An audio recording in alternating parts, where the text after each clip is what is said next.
கிறிஸ்துவுக்குள் மிகவும் பிரியமான சகோதர சகோதரிகள் அனைவருக்கும் அன்பின் ஆண்டவராம் இயேசு கிறிஸ்துவின் நல்ல நாமத்தினாலே உங்கள் அனைவரையும் அன்போடு வாழ்த்துகிறேன். எனக்கு அன்பான தேவ பிள்ளைகளே, இன்று ஒரு அற்புதமான காரியத்தை நாம் தியானித்துவிட்டு ஜெபிக்க போகிறோம். பாருங்கள், ஏசாயா தீர்க்கதரிசியின் புஸ்தகம் 62ஆம் அதிகாரம் 2ஆம் வசனத்திலே ஒரு அற்புதமான ரகசியம் சொல்லப்பட்டிருக்கிறது. ஐயா, ஜாதிகள் உன் நீதியையும் சகல ராஜாக்களும் உன் மகிமையையும் காண்பார்கள். கர்த்தருடைய வாய் சொல்லும் புது நாமத்தால் நீ அழைக்கப்படுவாய். என் அன்பான சகோதரிகளே, சகோதரர்களே, பாருங்கள், இங்கே ஜாதிகள் உங்கள் நீதியையும் சகல ராஜாக்களும் உங்கள் மகிமையையும் காண்பார்கள்.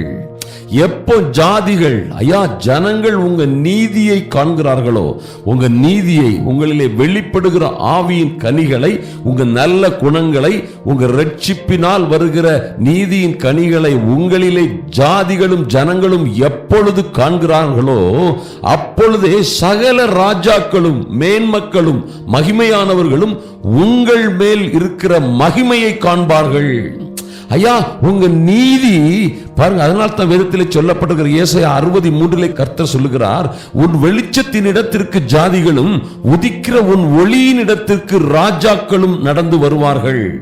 பாருங்க, எத்தனை ஒரு அற்புதமான காரியம் பாருங்கள் அருமையான தேவ பிள்ளைகளே. உங்கள் வெளிச்சத்தின் இடத்திற்கு ஜாதிகள், ஐயா, உங்கள்கிட்ட இருக்கக்கூடிய அந்த நல்ல குணம், கர்த்தருடைய ஆவியானவரின் அபிஷேகம், அந்த மகிமை உங்களிலே காணப்படும் பொழுது அதை நோக்கி ஜாதிகள் வருவார்கள். உதிக்கிற உங்கள் ஒளியின் இடத்திற்கு ராஜாக்களும் நடந்து வருவார்கள். அப்ப உங்கள்கிட்ட இருக்கக்கூடிய நல்ல குணங்கள், நல்ல ஆக்டிவிட்டிஸ், உங்கள்கிட்ட இருக்கக்கூடிய ஆவியின் கனிகள், ஐயா, உங்கள்கிட்ட இருக்கக்கூடிய மேன்மையான நல்ல நடவடிக்கைகள் காணப்படும் பொழுது உங்களை நோக்கி ராஜாக்கள் நடந்து வருவார்கள். அந்த உங்க வெளிச்சத்தின் இடத்திற்கு ஜாதிகள் வருவார்கள்.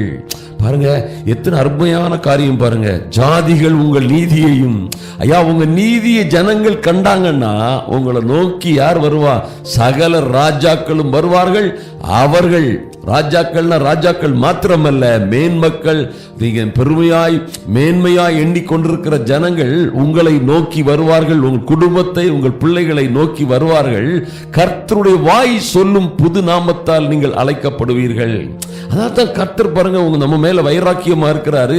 ஏசாயா 62:1 சொல்லுகிறார், சீயோனின் நிமித்தமும் எருசலேமின் நிமித்தமும் நான் மௌனமாயிராமலும். ஆண்டவர் உங்க நிமித்தமும், என் நிமித்தமும், உங்க சபையின் நிமித்தமும், உங்க குடும்பத்தின் நிமித்தமும் நான் மௌனமாயிராமலும் என் பிள்ளைகளுடைய நீதி, அதன் நீதி பிரகாசத்தை போலவும் அவர்களுடைய ரட்சிப்பு எரிகிற தீவட்டியை போலவும் வெளிப்படும் மட்டும் அமராமலும் இருப்பேன் அப்படிங்கிறார். எத்தனை வைராக்கியம் பாருங்க, கர்த்தருக்கு இருக்கிற வைராக்கியத்தை பாருங்க. என்ன ஆகணும் உங்களுக்கு? உங்களுடைய நீதி பிரகாசத்தை போலவும், ஐயா, உங்க ரட்சிப்பு எரிகிற தீவட்டியை போலவும் வெளிப்படும் மட்டும் அமராமலும் இருப்பேன். நீங்க ஒருவேளை பல்வேறு பாடுகள், கஷ்டங்கள், துக்கங்களினோட நடந்து வந்து கொண்டிருக்கலாம். பல்வேறு இடைஞ்சல்கள் உங்களுக்கு இருக்கலாம். அருமையான தேவ பிள்ளைகளே, ஒருவேளை நீங்கள் யாரும் தேடாத ஒரு மனுஷியாய் இருக்கலாம். உங்கள் குடும்பம் யாருமே ரெஸ்பெக்ட் பண்ணாத, யாருமே கண்டுகொள்ளாத குடும்பமாய் இருக்கலாம். பாருங்கள், இங்கே என்ன நடக்கிறது? உங்க வெளிச்சம், ஐயா, உங்க வெளிச்சம் உங்களிலே காணப்படும் பொழுது, உங்க நல்ல குணங்கள், கர்த்தருக்கு பிரியமான காரியங்கள், பரிசுத்த ஆவியானவரின் அபிஷேகம் உங்களிலே காணப்படும் பொழுது சகல ராஜாக்களும் உங்களை நோக்கி வருவார்கள். அவர்கள் உங்க மகிமையை காண்பார்கள். ஒரு ஊழியக்காரன் சாதாரண ஒரு மனுஷனா இருக்கிறான். ஐயா, ஒரு வழியே இல்லாத ஒரு ஊழியக்காரனா இருக்கிறான்னு வைங்க. அந்த மனுஷன் ஒரு விசேஷித்த அபிஷேகம் வரும் பொழுது பரிசுத்த ஆவியானவர் அந்த மனுஷனை, பரிசுத்த ஆவியின் அக்கினி, அந்த வெளிச்சம் அந்த மனிதனை நிரப்பும் பொழுது அவன் பேறு பெற்றவனாகிறான். ஈவன் சிலர் பாருங்க, ஆயிரக்கணக்கான பாட்டுகள் எழுதுனேன்னு சொல்லுவாங்க. சிலர் அபிஷேகத்தோட எழுதுற ஒரே பாட்டுல பல பல தேசங்களை சுற்றி வருவார்கள். எத்தனையோ பெரிய மகிமையை பெற்றுக் கொள்வார்கள். எனக்கு அன்பான தேவ பிள்ளைகளே, நமக்கு தேவை பரிசுத்த ஆவியானவரின் அபிஷேகம். ஐயா, அந்த அக்கினி அபிஷேகம் நம்முடைய நீதி பிரகாசத்தை போல் காணப்படுகிற ஒரு நல்ல நல்ல நீதியுள்ள வாழ்க்கை நம்மிலே காணப்படும் பொழுது, உங்களிலே காணப்படும் பொழுது பாருங்க, யாரும் தேடாதிருந்த நீங்கள் உங்களை எல்லோரும் தேடி வருவார்கள். ஐயா, யாருமே கண்டுகொள்ளாத ஒதுக்கப்பட்டவர்களாக இருந்த உங்களை அநேகர் வந்து கனப்படுத்துவார்கள். என்ன சொல்லுவாங்க? உங்களோடே மாத்திரம் தேவன் இருக்கிறார் என்று சொல்லி உங்களை பணிந்து கொள்ளுவார்கள் என்று வேதத்திலே எழுதப்பட்டிருக்கிறது. அப்ப அருமையான தேவ பிள்ளைகளே, எப்ப நம்மட்ட அந்த நீதி வெளிப்படும் பொழுது, ஐயா, அந்த வெளிச்சம் காணப்படும் பொழுது, உங்களிலே அந்த பரிசுத்த ஆவியானவரின் அபிஷேகம் காணப்படும் பொழுது, அந்த கனிகள், ஆவியின் கனிகள் காணப்படும் பொழுது, நீங்க என்ன செய்வீங்க? நீங்க ஒரு மேன் மக்களை போல, உங்கள் ரட்சிப்பு எரிகிற தீவட்டியை போலவும், உங்க நீதி பிரகாசத்தை போலவும் வெளிப்படும். உங்களை நோக்கி உங்களை விரோதித்தவர்கள் கடந்து வருவார்கள். உங்களை கனவீனம் பண்ணினவர்கள் கனம் பண்ணுவார்கள். உங்களை ஒடுக்கினவர்களின் பிள்ளைகளும் வந்து உங்கள் பாதப்படியிலே உங்களை பணிந்து கொள்ளுவார்கள். ஆண்டவர் கொடுத்த அற்புதமான வாக்குத்தத்தங்கள்லாம் அப்பதான் உங்களுக்கு என்ன செய்யும்? நிறைவேறும். இந்த வெளிச்சத்துல, இந்த அக்னியில இருக்கிற உங்களை எந்த மந்திரவாதமும், எந்த பில்லி சூனியமும், எந்த இருளின் சக்தியும், மாந்திரீகமும், எந்த அந்தகார வல்லமையும் உங்க வெளிச்சத்தினிடம் வர முடியாது. எத்தனை பேர் இதை நம்புறீங்க? ஹல்லேலூயா! இந்த மகிமையான வாழ்க்கைக்காக கர்த்தர் உங்களை அழைத்திருக்கிறார். உங்களை மேன்மைப்படுத்துவார், மகிமைப்படுத்துவார். நாம் இப்பொழுது ஜெபிப்போம். அருமையான தேவ பிள்ளைகளை, கண்களை மூடிக்கொள்ளுங்கள். தகப்பனே, உம்மை நோக்கி பார்க்கிறோம் சுவாமி. ஐயா, இந்த அதிகாலை வேளையிலே உங்க சமூகத்திலே வந்திருக்கிற அன்பின் ஆண்டவராம் இயேசு கிறிஸ்துவின் நாமத்தினாலே உங்கள் சமூகத்திலே வந்திருக்கிற என் அன்பு சகோதர சகோதரிகளுக்காக ஜெபிக்கிறேன் சுவாமி. ஐயா, இதோ இருள் பூமியையும் காரிருள் ஜனங்களையும் மூடும், ஆனாலும் உன் மீது கர்த்தர் உதிப்பார் என்று சொன்னது போலே, ஐயா, கர்த்தருடைய மகிமை அருமையான இந்த சகோதர சகோதரிகள், அவருடைய குடும்பம், பிள்ளைகள் மீது உதிக்கும்படியாய் ஜெபிக்கிறேன். ஒரு விசேஷித்த அக்கினி அபிஷேகம், ஐயா, ஒரு விசேஷித்த பரிசுத்த ஆவியானவரின் வல்லமையான மகிமையான அபிஷேகம் என் அன்பு சகோதரிகள் சகோதரர்கள் ஒவ்வொரு பேரையும் நிரப்பும்படியாய் ஜெபிக்கிறோம் சுவாமி. நன்றி செலுத்துகிறோம் சுவாமி.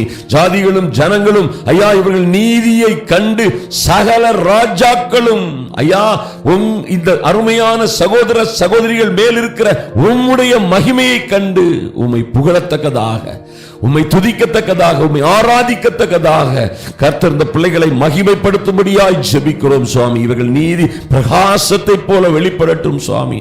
அதற்காக என் தேவனாகிய கர்த்தர் ஒரு புது எண்ணெயின் அபிஷேகத்தை இந்த பிள்ளைகள் மீது ஊற்றும்படியாய் ஜெபிக்கிறோம்.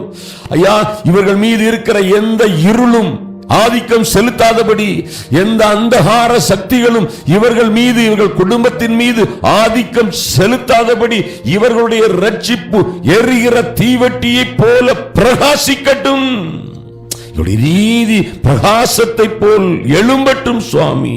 ஐயா, இவர்களுடைய வெளிச்சத்தின் இடத்திற்கு ஜாதிகள் கடந்து வரும்படியாய் ஜெபிக்கிறோம் சுவாமி.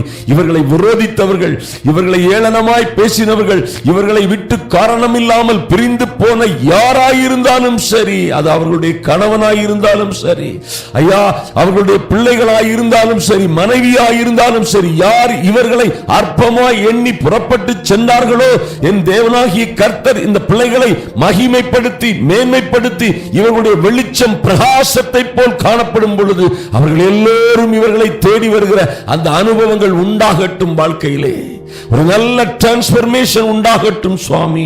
என் தேவனே, இந்த பிள்ளைகள் மீது உங்க கிருபை இறங்கும்படியாய் ஜெபிக்கிறோம் சுவாமி. நன்றி செலுத்துகிறோம் அப்பா. இவர்களுக்கு இருக்கிற பாடுகள், துன்பங்கள், உபத்திரவங்கள் எல்லாவற்றையும் என் தேவனாகிய கர்த்தர் நீக்கி போடும்படியாய் ஜெபிக்கிறோம். எல்லா துன்பங்கள், துயரங்கள் எல்லாவற்றையும் மாற்றி போடும்படியாய் ஜெபிக்கிறோம் சுவாமி. குடும்பத்திலே ஒரு மாற்றம் உண்டாகட்டும் ஐயா. குடும்பத்திலே தேவ மகிமை காணப்படட்டும் சுவாமி. இருளின் ஆதிக்கங்கள் எல்லாம் மாறி போகட்டும் என் இயேசுவின் நாமத்தினாலே. என் தேவனாகிய கர்த்தர், ஓ லார்ட், இந்த ஜெப வேளையிலே, இந்த அதிகாலை ஜெப வேளையிலே வந்து தரித்திருக்கிற ஒவ்வொரு சகோதர சகோதரிகள் மீதும் ஐயா, இவர்கள் பிள்ளைகள் மீதும் ஒரு தெய்வீக அனுக்கிரகம் உண்டாகும்படியாய் ஜெபிக்கிறோம். ஒரு வெளிச்சம் உண்டாகட்டும் சுவாமி. ஒரு மகிமை காணப்படட்டும். இவர்களை காண்பவர்கள் ஆச்சரியப்படும் வகையிலே ஐயா, இவருடைய மேன்மையை, இவருடைய வெளிச்சத்தை, இவருடைய அபிஷேகத்தை நீர் இவர்களுக்கு கொடுத்த கிருபையை பார்க்கிறவர்கள், ஐயா தேவன் மெய்யாகவே இவர்களோடு இருக்கிறார் என்று உம்மை பணிந்து கொள்ளும்படியாய், உம்மை ஆராதித்து உம்மை புகழும்படியாய் இந்த பிள்ளைகளை ஆசீர்வதித்து மேன்மைப்படுத்துவீராக. உங்க கிருபை கூட இருக்கட்டும். கர்த்தர் தாமே அருமையான சகோதரிகள் சகோதரர்கள் இவருடைய பிள்ளைகள் ஒவ்வொரு பேரையும் ஆசீர்வதித்து பெருகச் செய்வீராக, மேன்மைப்படுத்துவீராக, கனப்படுத்துவீராக. அன்பின் ஆண்டவராம் இயேசு கிறிஸ்துவின் நல்ல நாமத்தினாலே ஜெபிக்கிறோம் எங்கள் அன்பின் பிதாவே. ஆமேன், ஆமேன், அல்லேலூயா. எனக்கு அன்பான தேவ பிள்ளைகளே, இந்த காரியங்கள் நிச்சயமாக நடக்கும். பாருங்க, நம்மகிட்ட வெளிச்சம் காணப்படும் பொழுது எந்த இருளும் நம்மை நோக்கி வர முடியாது. எந்த அந்தகார சக்திகளின் வேலையும் உங்கள்கிட்ட பலிக்காது. எந்த மந்திரம் பில்லிசூனியம் உங்களை நோக்கி அனுப்பினாலும் அந்த வெளிச்சம், அந்த அக்கினியின் இடத்திற்கு அவைகள் வரவும் முடியாது. அதற்கு மேல, அதாவது வெளிச்சத்திற்கு மேல, அக்கினிக்கு மேல இருள் வேலை செய்ய முடியாது. அப்ப பாருங்க, உங்களை கனவீனம் பண்ணுகிறவர்கள் கனம் பண்ணுவார்கள். உங்களை விட்டு போனவர்கள் உங்களை நோக்கி கடந்து வருவார்கள். உங்களோட மாத்திரம் தேவன் இருக்கிறார் என்று சொல்லி ஒரு நாளிலே உங்களை பணிந்து கொள்ளுவார்கள். இது சத்திய வேதம் சொல்லுகிற சத்தியமான வார்த்தை. இது அப்படியே நடக்கும். நீங்கள் வாழ்ந்து சிறந்திருப்பீர்கள். கர்த்தருக்குள் மனமகிழ்ச்சியாயிருங்கள். ஆமென்.